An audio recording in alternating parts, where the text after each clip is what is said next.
Well, huge hand here for Teltscher. Lylloff opened to 120k, and Teltscher has re-raised to 260k. If I call, I have position on the flop.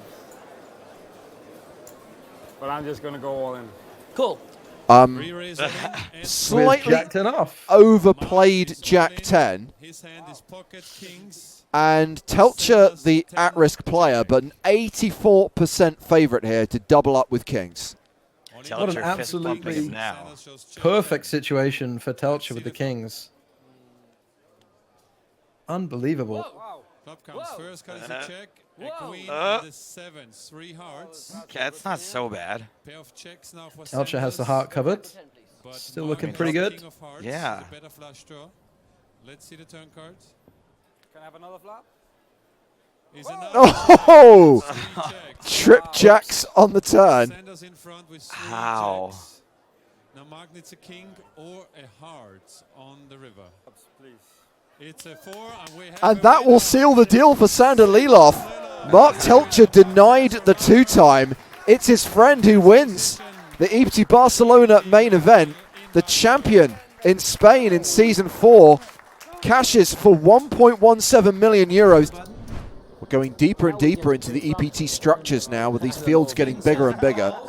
On the small blind, Sebastian's going to check his option. So these guys are going to take a look at the flop. Flop comes 7, 8, 8, 7 of diamonds, 8 of clubs, 8 of spades. Ruthenberg pairs his 7. Announces bet. But it's Gavin who's betting with Queen Jack high. 240,000.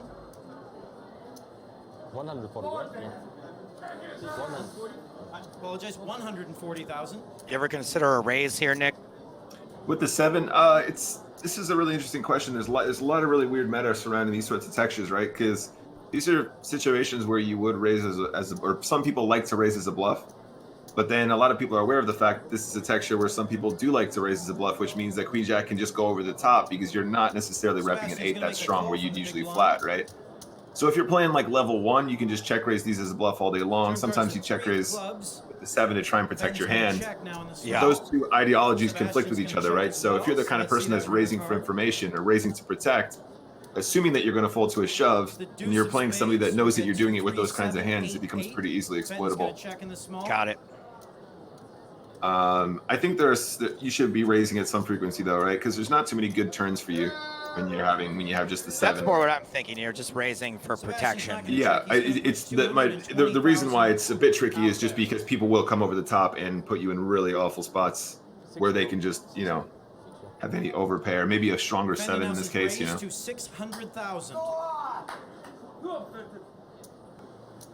Yeah, accidental grenade, I like that too, because you're not really repping an 8 playing your hand in this line. Like, it's I think it's a spot where you just want to check back. Maybe you can catch a bluff, but you want to control the size of the pot when you're this late in the tournament as well, where you just want to have those chips to get them in later. I have the 7. Maybe I have the 7. But you should know that I... Thanks for telling me. Would call with the 7. Watching the evolution of Gavin's table talk is really, really cool. What the heck? Sebastian says, what the heck? What the heck? What the heck? Ruthenberg calls with a 7, and it's a great call. 7-5 for 8s and 7s. King Jack for Carter Phillips. King Jack. So raised to 275,000. Goodwin with ace 10 in the big blind. Fun. Just a call. I think you can 3-bet that hand. King 5-4. Top pair for Phillips. Goodwin with a couple of backdoor draws, but really just ace high. Not much to be excited about. Action check to the pre-flop aggressor. Beautiful flop. 310,000. Well, Goodwin has called this continuation bet. 860k in the pot. I'm sorry. I thought he called. He's actually raising. He's raised it to 1.16 million. The pot's going to be significantly bigger, assuming Phillips calls here. I don't think Phillips can ever get away from a pair of kings with a jack kicker. There are some hands you're worried about. King 5 and King 4 are possible. 4 or 5 is possible. And that's pretty much it.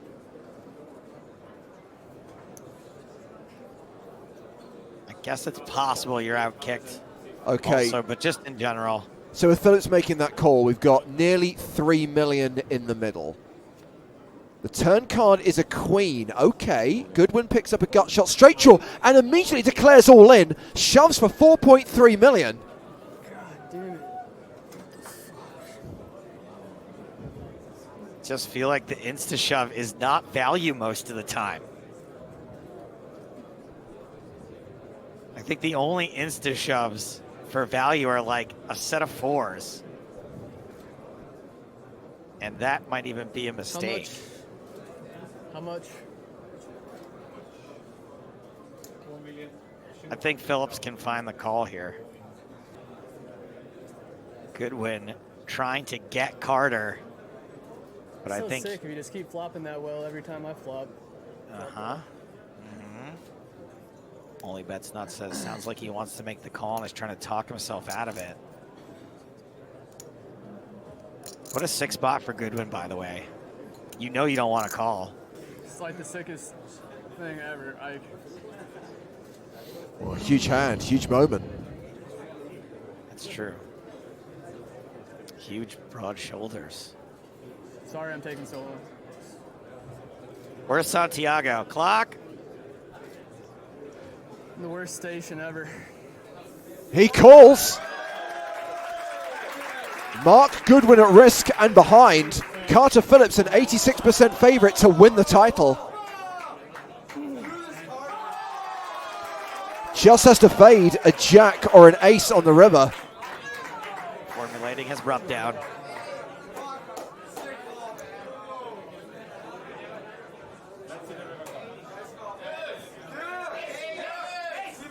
The river is a 5 and it's over. Carter Phillips takes down the Barcelona leg of season 6 of the EPT. Juanda in the small blind. Queen of hearts, 7 of clubs. He calls. Fredrik Jensen with jack 10 off. Checks. We're going to see a flop. And that flop is jack 7 deuce. So top pair for Jensen, second pair for Juanda. Juanda checks. Jensen bets. 600,000. Quick call from Juanda. And Juanda hits a queen on the turn to improve to 2 pair. And for Jensen, that card's going to look like a complete blank. It's very unlikely that Juanda calls a flop with a queen in his hand. Juanda checks.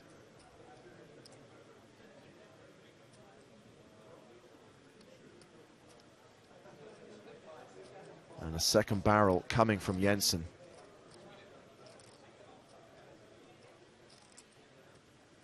$1.6 million. Well, you can't blame him for betting here. There's flush draw possible on the flop, maybe a gut shot. He wants Juanda to pay, and with jack 10, he feels like he's got the best hand. There's no reason to think that the queen hit John.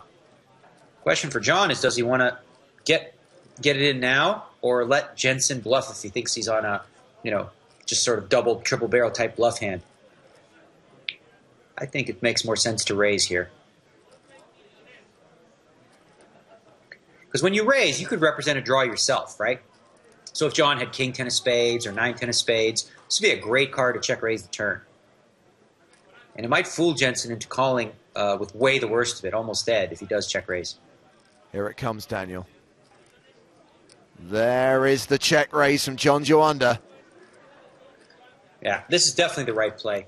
Because it's become somewhat of a draw-heavy board, I think, Jensen now has to put him on a situation where he's either completely screwed or Juanda has a big draw. So it's a tough spot for Jensen either way. Well, Juanda's made it 4.8 million. Jensen the effective stack with 14 million behind. So I guarantee you Jensen did not expect to see this coming. I think he assumed at worst he was going to get called. He did not see a check raise coming. And that's why sometimes in these spots you check back, because if you do get check raise, you're like, huh? Man, I don't really know what to do. You know, when I think about a situation like this, I think about, okay, so my best case scenario is he has a gazillion outs.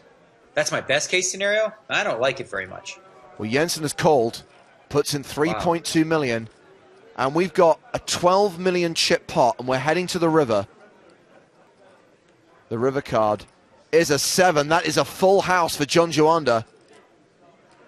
And that's a great card for John, not only because he made a full house, but for Jensen, he's never going to think that helped John, you know? So if John had something like Jacks and Deuces, he's just been counterfeited. And John immediately announces all in. He shoves on Fredrik Jensen.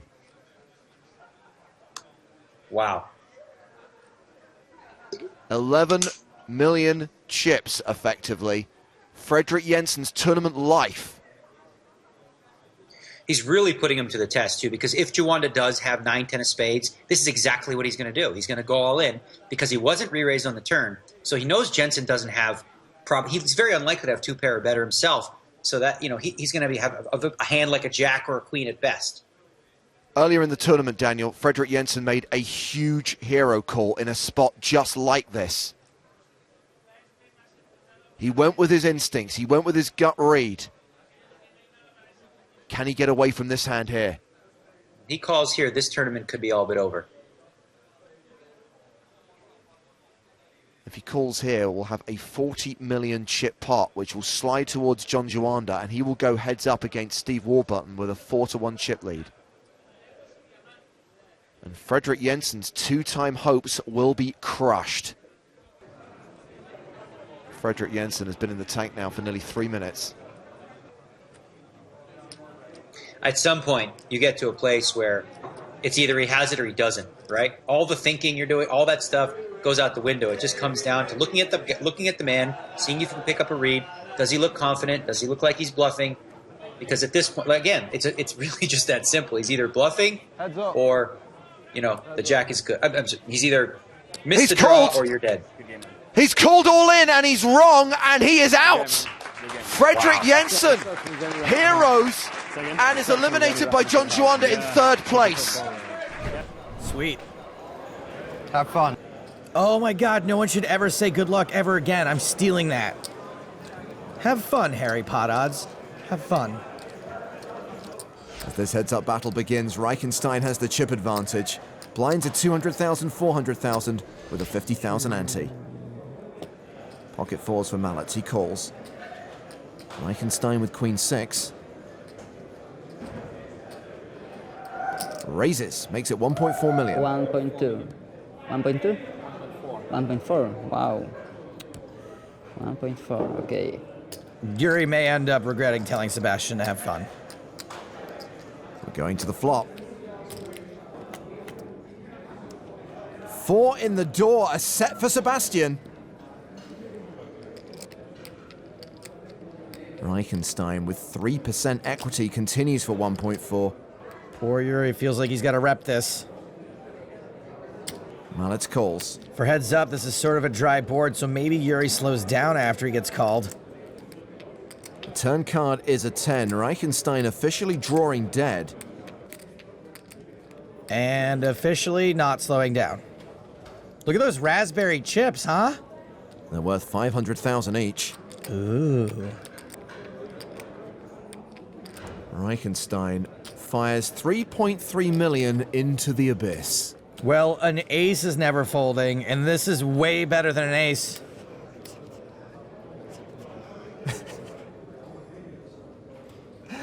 Malec calls.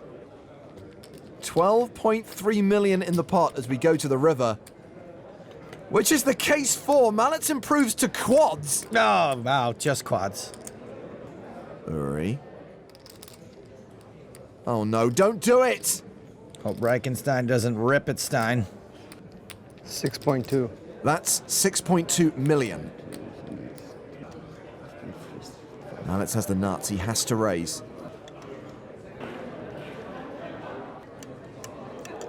All in. He shoves. I don't know how to grade the theatrics, but Yuri was never calling anyway. He folds. And Sebastian Malec takes the chip lead. Ace 9 of clubs. He limps. Now Wang checks his option with king deuce. Oh boy. Ace, king, 6 flop. We have seen Wang lead in some unorthodox situations. And he's leading here. Bets 500,000. Now it is a limped pot. He's going to have the best hand a decent amount of the time. Looks for some protection. Picks up a flush draw, Nurzynski does. Nurzynski in a great spot now. Top pair and a flush draw. His opponent checks to him. He's got to like the strength of his hand a lot. Would expect him to value bet here. Wang's body language there is troublesome to me. Nurzynski bets 2 million, nearly full pot. He didn't even think about whether or not to call or fold or raise there, just insta-called. Very quick call from Wang. The river card is the 4 of diamonds. Nurzynski is a lock to win the hand. Wang has 16 bigs behind. Well, you can understand the call on the turn. He does still beat some of those flush draws. He doesn't beat any of them now. He's still behind to all the ace-X. Nurzynski shoves on Wang. He's got 30 seconds to make his decision. There aren't many moments in poker where you're feeling pressure like this. All in to call.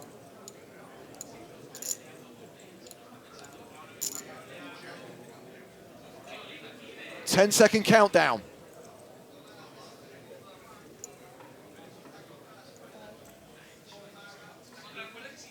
You have to make a decision. He calls and it's over. Wang calls all in and sees that his pair of kings are no good to Nurzynski's pair of aces. And we have a Polish champion of the EPT here in Barcelona. Peter Nurzynski follows in the footsteps of his fellow countryman Sebastian Malec, who took down the title in 2016. And Nurzynski turns 250 euros, that's what he paid to qualify online, into a payday of more than $1 million. So we get a raise here from Czuczor to 900,000 with 6-3 suited. King 3 for Brandstorm. Worth a defend, Vincent, with king high? Yeah, there's absolutely no chance that we're going to see him fold here. It'll be interesting to see if occasionally he wants to mix in a re-raise. He does not mix in the re-raise, just a call. Hello, Nurse, OMG. Full house for Brandstorm. Trip 3s for Czuczor. Brandstorm with such a lock on the board, he might be tempted not to check raise here, but we can see if he plays it quick, all of the chips are going to be going into the middle. Here comes the C-bet. 700,000 into 2.2 million. We're almost certainly going to see a complete stack reversal here. You can only play this slow, right? You've just got so much of this, and it's so unlikely that your opponent does. What can you do? Oh, come on. Jeez. It's now house over house. The poker gods are bored today. Let's head on down to earth and F with two mere mortals. And look at this from Czuczor's perspective. He's just turned a boat and he's thinking, this is it. I'm going to close it out here. This is the moment that I'm going to win an EPT. Does Brandstorm want to now start getting all the chips in on the turn? He might be tempted to continue to just call. It's going to look incredibly strong if he does check raise his turn. And we can see he has such a lock on the board. It's so hard for him to imagine that his opponent has a strong hand right now, except for maybe some flushes. 1.7 million into 3.6 million. You gotta just call again and go for value on the river, and you are gonna get it. Put the 6 on the river too. We are going to see the check raise all in, and we are going to see the snap call. Martin's going to think he's about to take the title, and he is going to get the news that he's been coolered. So you think he checks here, Finton? Doesn't lead for value, but yes, he does check. Wow. Yeah, the 10 of hearts on the river just doesn't change enough about the board. Brandstorm just has to go for the check raise, and this way he can hope, if he has coolered his opponent with another full house, or more likely with a flush, the check raise on the river means he'll get to play for all of the chips. The nonchalant 6 million bet. Into a pot of 7 million. Such a sick hand to go down heads up. Brandstrom's got 18 mil, give or take, behind. He could simply check raise all in here. We know he's going to get snap called, and we know he's going to get the full double up. Yeah, he's about to have 40 million chips. From Czuczor's point of view, maybe occasionally he feels his opponent check shove all in with a flush. It's heads up. There's just no way he's ever going to be able to fold this 6-3. All in. There's the shove. Checks his hand.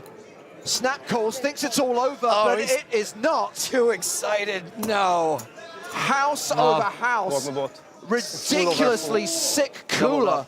So sick. And that is the big switcheroo. Simon Brandstrom is now the guy in control. Thanks for watching this video. Make sure to subscribe for more awesome poker content. And check out this video. The YouTube algorithm seems confident you'll like it.